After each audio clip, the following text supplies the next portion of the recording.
Here we go. Back again. Back again. Alright? And today is Friday. So yeah, it is the Friday fix. And this is, would you believe it, the 18th. If I am correct, that is. This is the 18th episode of the Friday fix. And of course, this is me covering topics or stories of interest that have happened throughout the week. And yes, as always, it has been a week full of fucking deception, right? And it comes straight from, of course, the media, right? And in the UK, it's fucking lockdown mode. And everyone, except from those who have got at least half a fucking brain cell, are not panic buying. Because this is, of course, once again, the problem, reaction, solution, right? And of course, the solution is to now limit items per person. So yeah, that's great, that, isn't it? Especially if you're in a big family. Well, you are now going to be restricted in terms of what you can buy, right? Welcome to 2020, right? But of course, luckily enough, there is signs of hope. And with people like Ian Brown coming out and even saying that the pandemic was planned and designed to make us digital slaves. And yep, Ian Brown, bang on the fucking money, right? And sticking with the UK, this is from BBC, in Scotland, here in Bonnie, Scotland, right, where the tyranny is full swing, Scottish university students told not to go to pub, right? So yeah, if you're considering going out to meet a friend or your girlfriend or boyfriend, whatever, then at the pub, then yeah, forget it. Things like that are a thing of the fucking past, right? It's gone now. Anyway, sticking with the COVID, this mysterious disease, right? The mystical COVID-19. Genetic immune defects may impair ability to fight COVID-19. Wow, and that is from the Bill Gates Guardian. Now, I wonder what that could be down to, right? I would imagine that is because of the wonderful vaccines that we get, right? That's just a hunch. But yeah, I would say it's down to these wonderful jobs, right? And speaking of these wonderful jobs, yeah, the sheep are fucking screaming out for the flu jab, seemingly, right? As you can see again from the Bill Gates Guardian, pharmacies in England pause online flu jab bookings as demand soars. Right. So yeah, I don't know anyone who's demanding a flu jab, right? Never in my life have I ever known anyone who's demanded it. But there you go. Seemingly, they've paused the ordering of them in England because there's that many people wanting a job, right? Sure, why not? And of course, we cannot mention the vaccines without our good hero, our good pal, Bill Gates, right? As you can see, the entrepreneur today. How Bill Gates learned to be an emphatic leader. Wow! So yes, I must have missed the part where Bill Gates became the leader of the world, right? Yeah, I must have missed that one. But obviously, with all Bill's degrees, right? Which he has files and files and files, cabinets full of medical and professional degrees, then yeah, he probably should be the leader of the world. It's not like he was a college dropout, right? Sure, and sticking with Billy Gates, because yeah, Bill has always got a fucking lot to say, right? He's the go-to for all you need to know, right? And here he is in the Daily Mail, and it's from 3 days ago. Bill Gates predicts the US will have a COVID-19 vaccine by early 2021. And of course, Bill Gates, he funds and makes the fucking vaccine. The vaccines, even, fucking all of them, just about. He is betting, as we know, he has been betting on 4 different vaccines. And I will make a vaccine update next week, so look out for it. But sticking with our good friend Jill Gates, right? Again, he has predicted. I mean, he is so magical with his predictions. He is like Mystic Meg. And if you don't know who Mystic Meg is, then yeah, look her up, right? But yeah, Bill Gates is the new Mystic Meg. And here he is predicting when the pandemic will end. How wonderful. As you can see, 2 days ago, coronavirus. When will we return to normal? Bill Gates predicts 2022. So yeah, a year after everyone has been vaccinated, of course, and we all fucking drop dead. Here he is again in the Atlantic today. The pandemic has erased years of progress. Right? Now that is fucking true. Because, let's face it, they have been absolutely fucking destroying society, or life if you like, as we knew it. Right? It's fucking gone. 23rd of September 2020. If you only look at COVID deaths, you're actually missing the scale of the setback.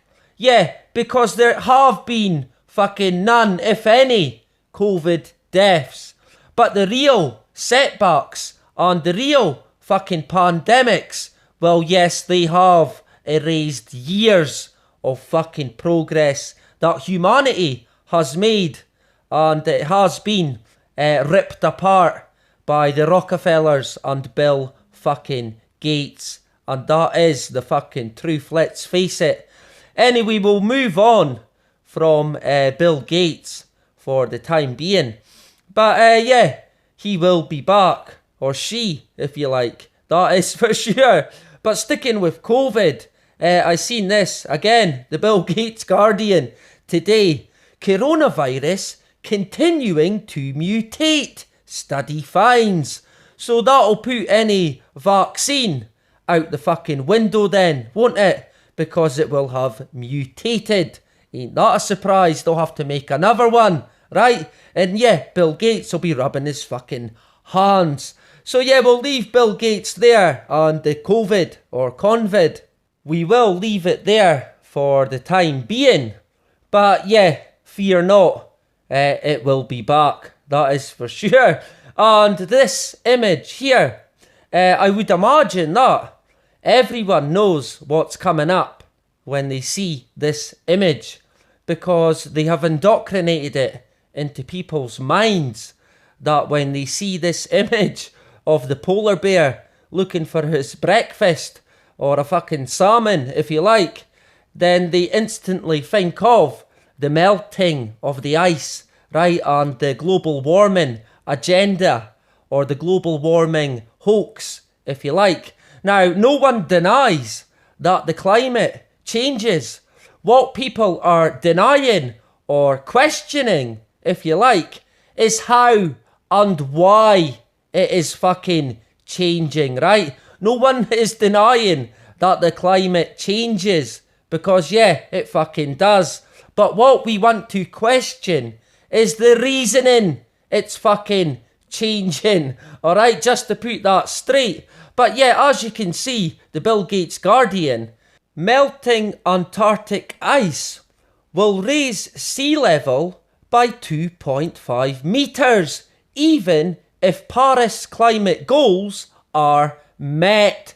Dun, dun, dun. So there's going to be a big problem, even if the plan that they came up with, the Paris goals, even if they are met, we are still in deep trouble.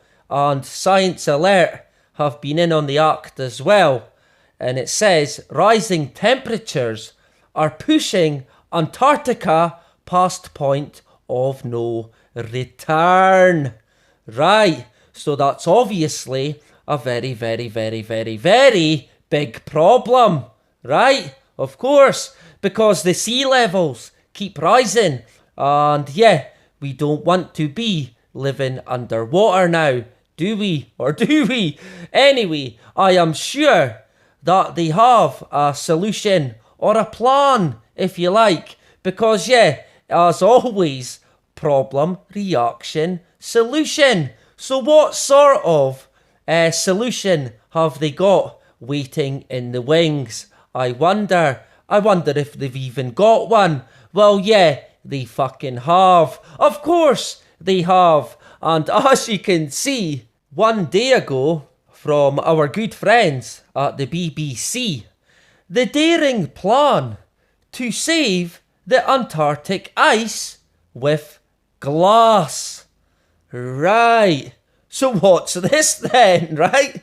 It says the fear, right? The big fear of global warming, remember?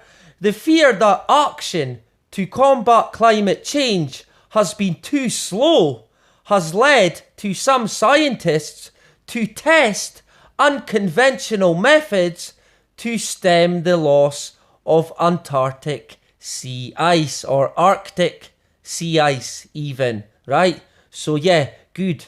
They've got a solution to the problem. Fantastic. What is it? Let's hear it, right? It says, many scientists frown upon such technological interventions in Earth's planetary system known broadly as geoengineering. What a surprise! Arguing that fiddling with nature might cause further damage. However, the utter lack of progress on climate mitigation is really opening up a space for all of these geoengineering things to be discussed. Right, says Emily Cox, who studies climate policy and public attitudes towards geoengineering at the University of Cardiff. Sure, that said, the urgency does not erase the uncertainty. What do you do if something goes wrong, especially in the Arctic, which is already fairly fragile, which is already a fairly fragile ecosystem? Damn straight. And of course, yeah, they basically, again, by the sounds of it, they have some sort of master plan up their sleeves, a solution to the problem. But of course, the problem is a problem that they have created, right? So what is it? Well, it says Field doesn't want to carpet the Arctic in glass. Instead, she plans on distributing it strategically to protect some particularly fast-melting vulnerable areas, like the Fram Strait, a thin passage between Greenland and Svalbard, according to results of a climate model she presented last December, again with computer modelling, at the annual meeting of the American Geophysical Union. Treating the Fram Strait could lead to large-scale ice regrowth across parts of the Arctic. Yeah, sure, why not, right? So, what is it? What are they going to do? How are they going to cover it in fucking glass? To me, it just sounds absolutely fucking absurd, right? Let's face it. It then says, scientists agree that the beads are well intentioned, but worry about their potential effects on the Arctic ecosystem, right? If they float around there indefinitely, it's just going to clog up the ocean and mess with the ecosystem, says Celisa Bitts, an atmospheric scientist at the University of Washington who specialises in Arctic sea ice. And yeah, she is bang on the fucking money. All that plan will do is make things even worse. But of course, that is the fucking plan. Let's face it. Field argues that the balls are safe because silica is so abundant even in nature. Indeed, it routinely washes from weathered rocks via rivers into the sea. So it's natural. It's just pure natural. It's nothing to worry about, right? And according to some, safety testing as part of her 2018 study, the beads, when ingested, cause no ill effects in at least 2 species. And they were sheepshead minnow fish and northern bobwhite birds. So that's the only 2 that it affects, seemingly, that we know of. But this sounds like, well, let's face it, it sounds fucking horrific. It is such a fucking terrible idea. It's quite staggering that it's even being considered. Let's face it, these beads that they talk of will end up eventually fucking everywhere, right? Even in our fucking bellies, if you like. And as you can see there, a quote, "Some view such approaches as stopgap solutions to climate change, in that they only treat single symptoms." Doesn't that sound fucking familiar? Yeah, the pharmaceutical industry. That is, of course, what they do. They treat nothing but fucking symptoms. So you keep coming back, of course. Another quote there. "This is the backup plan I hoped we'd never need." Right. So yeah, they hoped that they wouldn't have to use this plan. But yeah, global warming, so they're going to have to use it. But yeah, it's funny that they call it a plan, because let's face it, it's been in the fucking pipeline all along, right? It's been the plan since the start, and they're going to spray it, I would imagine, from aeroplanes. Ain't that a fucking surprise, right? And I'm sure that will be back probably in the syndrome, right? So look out for it. And in terms of other news, I won't keep you too long today, seeing as it's the weekend, right? And I'm sure you have lots to do. But I did see this story here. Yeah, quite staggering, really. And as you can see, it's from The Independent. Came out today. "Man dies after eating a bag and a half of licorice every day." Wow. So you would imagine that this man who died from eating this sweeties or licorice, which I am not a very big fan of, I must admit, you'd imagine he'd been eating these for about a year every day. Well, no, right? As you can see, a Massachusetts construction worker's love of black licorice even wound up costing him his life.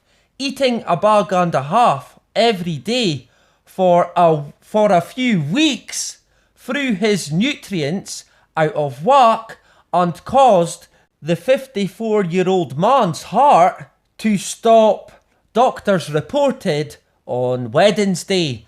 So yeah, it wasn't that he had been eating these sweeties for years or decades. It was fucking weeks. That's all it took, right? It then says, even a small amount of licorice you eat can increase your blood pressure a little bit, said Dr. Nell Butler, a cardiologist at Massachusetts General Hospital, who described the case in the New England Journal of Medicine. So yeah, even a tiny a small amount of licorice can increase your blood pressure, which of course can be dangerous, right?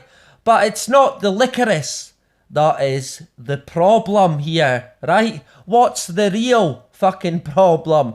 Well, the problem is glycyrrhizic acid, found in black licorice and in many other foods and dietary supplements, containing even licorice root extract. It can cause dangerously low potassium and imbalances in other minerals called electrolytes. So yeah, this fantastic acid that they put in licorice and many other foods and dietary supplements, it's toxic. What a fucking surprise that is. And it then says it's more than licorice sticks. It could be jelly beans, licorice tea, a lot of things over the counter, even some beers, like Belgian beers, have this compound in it, as do some chewing tobaccos, said Dr. Robert Eckel, a University of Colorado cardiologist and former American Heart Association president, right? So he must be an expert. He had no role in the Massachusetts man's cure. Right, okay. So yeah, as you can see, it's in just about fucking everything. And that is only one of the chemicals that is bad, right? So yeah, I would advise, be very careful with what you eat, right? Because yeah, the chemicals that they put in these sweeties and supplements, and God only knows what else, if you overtake it, then yeah, you will end up like this guy.